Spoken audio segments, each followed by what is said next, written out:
Muito bem, irmãos, boa noite. A gente começa agora a nossa introdução da lição 7, a ascensão de Jesus Cristo. Bom, a palavra ascensão tem a ver com a subida de Jesus aos céus, o que é para gente descrito em dois dos evangelhos.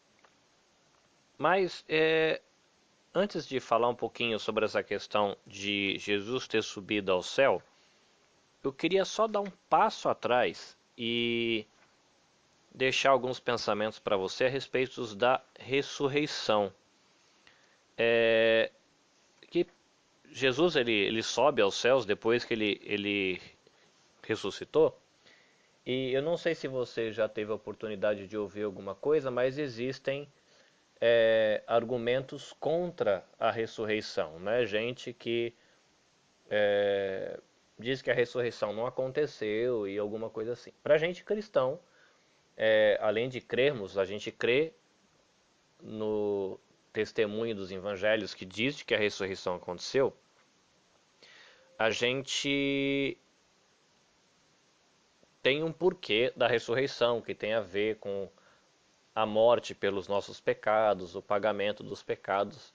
Tem essa questão, esse argumento teológico do porquê de que a ressurreição é importante, porque mostra de que realmente a expiação pelo pecado, o pagamento pelo pecado, a culpa realmente foi paga, né? Então Jesus ele poderia ter falado um monte de coisa, morrido, e ninguém ia saber se tudo que ele falou era real ou não, mas a ressurreição mostra que tudo aquilo que ele tinha falado sobre o pecado, sobre pagar o preço, sobre retirar a culpa, abrir o caminho para Deus, tudo aquilo realmente é verdadeiro porque ele ressuscitou. Mas existe o argumento contrário, que diz, fala, não, Jesus não ressuscitou. Então só para você ter como curiosidade para você a informação, eu vou tentar ver o que eu lembro. Mas eu lembro que tinha algumas teorias. Por exemplo, uma teoria dizia que Jesus, na verdade, ele não tinha morrido. De que ele tinha passado por um estado clínico, que é o que a gente já acho que já deve ter ouvido falar em programa de televisão, alguma coisa assim, de pessoas que o organismo praticamente para, ele parece morto, você faz os exames, a pessoa está morta, mas na verdade ela não está morta, porque o cérebro não pifou, o corpo meio que desacelerou numa velocidade tão baixa que não dá nem para perceber que a pessoa está viva. De repente a pessoa acorda do nada. Então tem gente que diz que isso aconteceu com Jesus, que na verdade ele não ressuscitou coisa nenhuma. Um outro argumento referente à ressurreição é de que quando Maria foi, as mulheres, né, foram lá visitar o túmulo, elas foram olhar o túmulo errado. Então elas olharam o túmulo errado e entenderam que Jesus tinha ressuscitado, mas na verdade foi uma grande bobagem, porque Jesus não ressuscitou coisa nenhuma. Tem uma outra teoria que tem a ver com a alucinação coletiva. Que eles estavam tanto que se eu não me engano, é alguma coisa assim como eles estavam querendo tanto ter Jesus perto deles que todo mundo acreditou de que ele tinha ressuscitado e todo mundo se enganou, né? Esse é um argumento que das pessoas que são céticos que falam, né? Aqueles que desacreditam da ressurreição. Um outro argumento que eu ouvi uma vez, que ou eu li em algum livro, não lembro, é alguma coisa que tinha a ver lá com o fato de que os líderes religiosos pagaram os soldados para dizer que os discípulos tinham roubado, e parece que essa versão realmente existe, né? De que o corpo de Jesus, na verdade, ele foi roubado e, os discípulos roubaram o corpo e mentiram dizendo que ele tinha ressuscitado. Tem um outro argumento que é contra a ressurreição, que diz que a ressurreição que aconteceu não foi a de Jesus, a pessoa. A ressurreição que aconteceu foi do ensino de Jesus. Eles ficaram muito deprimidos que Jesus tinha morrido. Os discípulos foram lá pescar, se reuniram e depois eles tiveram um novo ânimo. E todo o ensino de Jesus, a importância de quem ele era, ressuscitou, né? Então são algumas curiosidades aí para você pensar, e você pode procurar objeções, né? Eu acho que é o termo que talvez se deva procurar contra a ressurreição de Jesus. E a gente tem os argumentos, né, de que Maria, com as mulheres, elas viram onde Jesus foi enterrado e voltaram lá no outro dia. Os evangelhos São documentos históricos que dizem que Jesus ressuscitou, muita gente viu ele, não foi só uma ou duas pessoas. Ele passou 40 dias andando.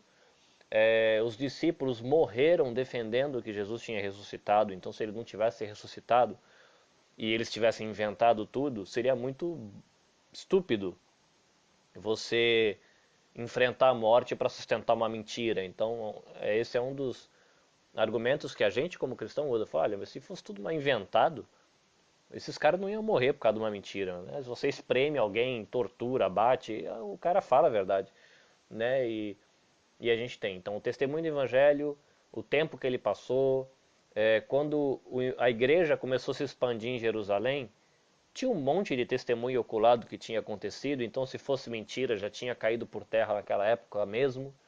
Então a gente tem esses argumentos também que vale a pena você, depois tiver um tempo, pesquisar para olhar, saber um pouquinho sobre a ressurreição de Jesus e além dos argumentos que a gente usa para como cristão defender a veracidade de que é verdade que Jesus ressuscitou, a gente tem também a importância teológica, né, a importância doutrinária da ressurreição, entre talvez outras, o fato de você ter a aprovação de que o pagamento pelo nosso pecado foi realmente aceito, né? Portanto, que Jesus ressuscitou aquele que era o cordeiro que ele ofereceu como pagamento pelo pecado. E agora a gente chega na questão da ascensão, que é a subida de Cristo para o céu. E eu não sei como você se sentiu, caso você já tenha lido a lição, e se você não leu, talvez você vai ter uma sensação parecida. Eu me senti um pouco confuso com a linguagem e depois ainda na segunda página me pareceu um pouco mais fácil. A primeira parte da introdução aí para mim foi um pouquinho difícil, mas o texto ele vai falar da dessa subida de Jesus e usando aí também a questão da exaltação de Cristo, que eu vou falar um pouquinho disso daqui a pouco, mas ele vai falar desse termo da exaltação de Cristo usando como referência o documento de Westminster, né, que é uma confissão de fé antiga aí, que é usada pela Igreja Presbiteriana. Ele vai falar da narrativa bíblica, então de como Marcos e Lucas eles descrevem, né, quando Jesus é levado ao céu. E ele vai entrar numa questão, por exemplo, né, Jesus subiu, né, então a gente tem que tomar um pouco de cuidado, só saber que a Bíblia usa mesmo essa linguagem de que Jesus subiu para o céu, né, se a gente imaginar que a Terra é redonda, a Terra é um lugar que gira, e no universo não existe nem a parte de cima nem parte de baixo, né, em cima e embaixo existe para a gente que está no planeta Terra e a gente aponta para cima e fala que é em cima e aponta para baixo fala que é embaixo, mas por exemplo a gente aponta para baixo dizendo que é embaixo, mas para quem está no Brasil o lado que a gente está apontando é para cima, então no universo não existe para cima e nem para baixo. E ele só o estudo ele entra nessa questão porque como Jesus ele subiu, talvez a gente fique tentado a imaginar que ele foi subindo, subindo, subindo, subindo, subindo até chegar no céu, que é em algum lugar subindo bastante. Só que é um pouco complicado você pensar isso, já que a Terra está girando e no espaço não tem para cima nem para baixo. Apesar de que, se Jesus ele ressuscitou com um corpo, e esse corpo continua sendo um corpo humano, mas é um corpo humano já perfeito e aquele corpo novo que a Bíblia diz que a gente vai receber quando a gente ressuscitar. Então, se Jesus ele subiu ao céu, ele foi para algum lugar e a gente não sabe onde esse algum lugar é, mas esse lugar existe e é lá que ele está preparando um lugar para a gente. O ponto 2 da lição, ele vai dizer que a questão de Jesus ter subido aos céus é um pressuposto teológico, porque Marcos e Lucas escrevem que Jesus subiu aos céus. Os outros evangelhos não, e as cartas do Novo Testamento não falam que Jesus subiu ao céu, mas todas consideram que ele está lá, ou fazendo alguma coisa, ou que ele vai voltar de lá. Então, É por isso que usa essa ideia de um pressuposto teológico, né? As epístolas que não falam de Jesus subindo, elas já trabalham a ideia de que Jesus um dia vai descer ou de que ele está lá fazendo alguma coisa. Então, para ele estar lá e voltar, ele tem que ter ido. Né? É só uma questão do pensamento que o estudo traz aí. E o ponto 3 é que é bem legal, que ele fala da questão do qual é o significado e o propósito dessa subida, né, de Jesus para o céu. Essa parte do significado e propósito, eu achei que o estudo está bem mais tranquilo de entender, então eu não vou nem gastar tempo aqui, porque vai ser facinho para você ler aí e vai ser muito legal. Eu estou usando aqui o livro Teologia Sistemática, Atual e Exaustiva, de Wayne Grudem. Eu sei que tem algumas pessoas que têm, é um livro de teologia sistemática, e eu estou usando ele aqui como uma referência, tá? E eu usei esse livro como referência, por quê? Porque como eu fiquei meio confuso no início da lição aí, eu preferi pegar esse livro para me ajudar um pouquinho a entender qual é a importância dessa questão da ascensão. Então ele tem um capítulo que ele trata da ressurreição, e ele fala da importância da ressurreição, do fato de que da, das evidências da ressurreição no Novo Testamento, como é que aconteceu essa ressurreição. Ele fala que Jesus tem um corpo novo, um corpo espiritual, que é diferente, que não envelhece, não endoece, mas ainda assim é um corpo, porque Jesus andou, Jesus comeu, e as pessoas olhavam para Jesus e viam ele como uma pessoa, então, de alguma maneira, ele continuou sendo humano, mas de alguma maneira um ser humano como a gente não é hoje, né? E ele trata um pouco desses assuntos no primeira parte do capítulo. Mas na segunda parte do capítulo ele vai para o que eu queria pesquisar, que é a questão da ascensão.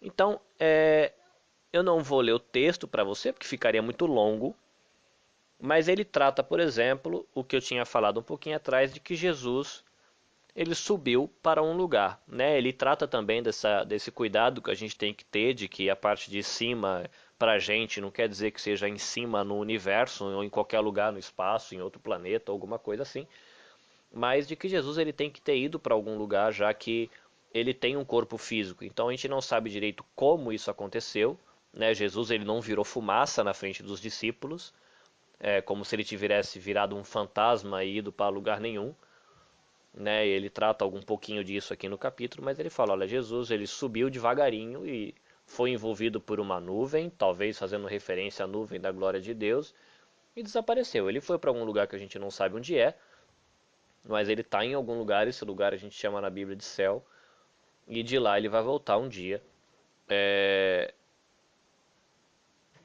E esse é um ponto.